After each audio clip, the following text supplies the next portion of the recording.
Hi అండి, నమస్తే. Welcome back to our channel Padmakka పప్పులు పెట్టి. ఈరోజు మనం కొత్త అదిరేటి రుచి ములక్కాయ కోడిగుడ్లు పులుసు. నోరుతుంది కదా. సో రెసిపీ చూసేద్దాం. ములక్కాయలు తీసుకోండి, తర్వాత ఉల్లిపాయలు, పచ్చిమిరకాయలు, టమాటాలు తీసుకోండి. కడాయిలో నూనె వేసుకుని ఇది కాగాక ఇప్పుడు మనం ఆనియన్స్ వేసేసుకుందాం. పచ్చిమిర్చి కూడా వేసేస్తున్నాను. సో ఈ రెండు వేసి వేపండి. మనం కూర అనగానే తాలింపు వేస్తాము, తాలింపు లేకుండా ఉల్లిపాయలు వేసేస్తున్నారేంటి అనుకుంటున్నారా? మరి నేను ఎగ్ వేస్తున్నానండి. నాన్ వెజ్ ఐటెం ఏదైనా కూడా మనం తాలింపు వేయం కదా, సో అందుకని వేయలేదన్నమాట. ఇప్పుడు ఇది వేసి తర్వాత పసుపు వేసేయండి. కూరలో స్టార్టింగ్ ఉల్లిపాయ వేయగానే పసుపు ఉప్పు వేసేస్తాం కదా, మరి మంచిగా వేగుతుందని చెప్పేసి సో ఇప్పుడు సాల్ట్ కూడా వేసేస్తున్నాను. ఈ సాల్ట్ మరి కారం అనేది మీ ఎవరిష్టం వాళ్ళదండి, ఎవరి టేస్ట్లో వాళ్ళే కదా, మీకు కావాల్సినంత మీరు యాడ్ చేసుకోవచ్చు. చక్కగా ఇట్లాగ వేపేసేసి ఈ ఉల్లిపాయలు వేగిపోయాక ఇప్పుడు దీంట్లో మనం కడిగి పెట్టుకున్న ములక్కాయలు వేసేద్దాం. ఈ ములక్కాయలు నూనెలో వేగి మరి కాస్త నూనెతో ఉడికితే చాలా రుచిగా ఉంటుందండి. ములక్కాయ వేసేయంగానే కారం వేసి నీళ్లు పోసి అట్లాంటి పనులు చేయొద్దండి. కూరగా ఏదైనా సరే కూరలో వేసినప్పుడు అది వేగాక నూనెలో కాస్త మగ్గితేనే మనకు ఆ రుచి వస్తుంది అనమాట. సో ఇప్పుడు ములక్కాయ కొంచెం నూనెలో ఇలా మగ్గింది. ఇప్పుడు మనం ఒక 3 టమాటాలు కట్ చేసి పెట్టుకున్నాం కదా, ఆ టమాటాలను ఇందులో యాడ్ చేసేద్దాం. సో ఇప్పుడు టమాటాలు వేసాం కనుక ఈ టమాటాలు కూడా నూనెలో మగ్గనిద్దామండి. అప్పుడే టేస్ట్ అనమాట. మీకు నవ్వొస్తుందా? సో ఇట్లా నిజమండి, అది మన నూనెలో మగ్గినప్పుడే కూరకు టేస్ట్ వస్తుంది అనమాట. సో ఇది కూడా మగ్గాక ఇప్పుడు దీనికి కావాల్సిన చింతపండు ఒక చిన్న నిమ్మకాయ అంతా నానబెట్టి రెడీగా ఉంచుకోండి. తర్వాత కూరలో కారం వేసేయండి. చెప్పాను కదా, కారం మీరు తినగలిగినంత కారం వేసుకోవచ్చు. సో నేనైతే 2 స్పూన్లు వేసాను, మీ ఇష్టం.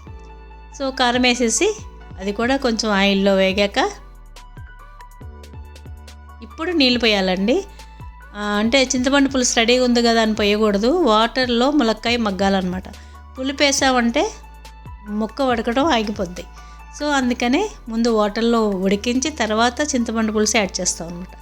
చూస్తున్నారు కదా, ఇట్లా చక్కగా ఇప్పుడే కలర్ఫుల్గా చాలా బాగుంది కదండి. ఇది సైలస్ కిచెన్ కారం అండి, అందుకని ఎంత సూపర్ కలర్ ఉంటుంది అనమాట. టేస్ట్ కూడా చాలా బాగుంటుంది, మీరు ఒక్కసారి ట్రై చేయండి. సో ఇప్పుడు మనం ఎగ్స్ ఉడకబెట్టుకుని వాటిని కొద్దిగా నూనెలో వేయించేద్దాం. వేయించే ముందు కొంచెం ఘాట్లు పెట్టి వేయించండి. సో ఇట్లా వేయించేసుకుని చక్కగా వేగిపోయినాయి కదా, ఇప్పుడు ఈ ఉడుకుతున్న పులుసులో ఈ గుడ్లని యాడ్ చేసేద్దాం. ఇప్పుడు అర్థమైంది కదా మీకు ఘాట్లు ఎందుకు పెట్టామో. ఈ పులుసు కారము, ఉప్పు, ఆ ఫ్లేవర్ అంతా కూడా ఎగ్గుకు పట్టి ఎగ్ చాలా టేస్టీగా ఉంటుంది అన్నమాట, చప్పగా లేకుండా. ఇలా చక్కగా ఉడికిపోయాక ఈ నీరు కొంతవరకు దగ్గర కంట మరిగిపోయాక ఇప్పుడు కొద్దిగా కరివేపాకు వేయండి.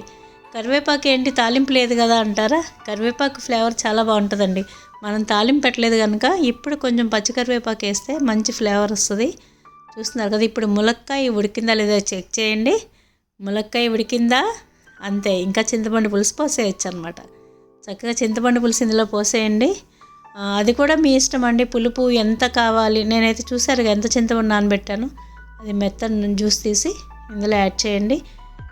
పులుపు ఎంత పులుపు అయితే మీరు ఇష్టపడతారో అలా. కొంతమంది తక్కువ పులుపు తింటారండి, కొంతమంది ఎక్కువ తింటారు కదా, అందుకని మీ పులుపుని బట్టి పులుపు వేసుకోండి, కారాన్ని బట్టి కారం వేసుకోండి, సాల్ట్ని బట్టి సాల్ట్ వేసుకోండి.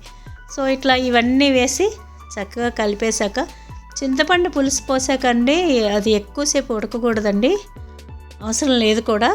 సో చక్కగా ఉడికిపోయింది. ఇప్పుడైతే నేను చూస్తే సాల్ట్ తగ్గింది, నాకు కొద్దిగా సాల్ట్ యాడ్ చేశాను. కూర అయితే ఎమ్మీగా కలర్ఫుల్గా ఉంది కదా, మౌత్ వాటరింగ్ నాకైతే. ఎప్పుడెప్పుడు వేడి అన్నంలో భోంచేద్దామా అని ఆలోచన. సో ఈ పులుసు చాలా టేస్టీగా ఉంటుందండి, అన్నం మొత్తం తినేయచ్చు అనమాట ఈ పులుసుతో, అంత బాగుంటుంది. సో కూర రెడీ అయిపోయింది. ఇప్పుడు మనం కొత్తిమీర వేసేసుకుందాం. అంతేనండి, ములక్కాయ టమాటా గుడ్లు పులుసు ఇలా రెడీ అయిపోయింది. మీరు కూడా ఖచ్చితంగా ఇట్లానే చేయండి. మీకు ఈ టేస్ట్ నచ్చితే మన ఛానల్ని సబ్స్క్రైబ్ చేసుకోండి, మీ ఫ్రెండ్స్కి షేర్ చేయండి, మరి లైక్ కూడా కొట్టండి, మరి నాకు ఒక చిన్న కామెంట్ డ్రాప్ చేయండి. Thank you for watching.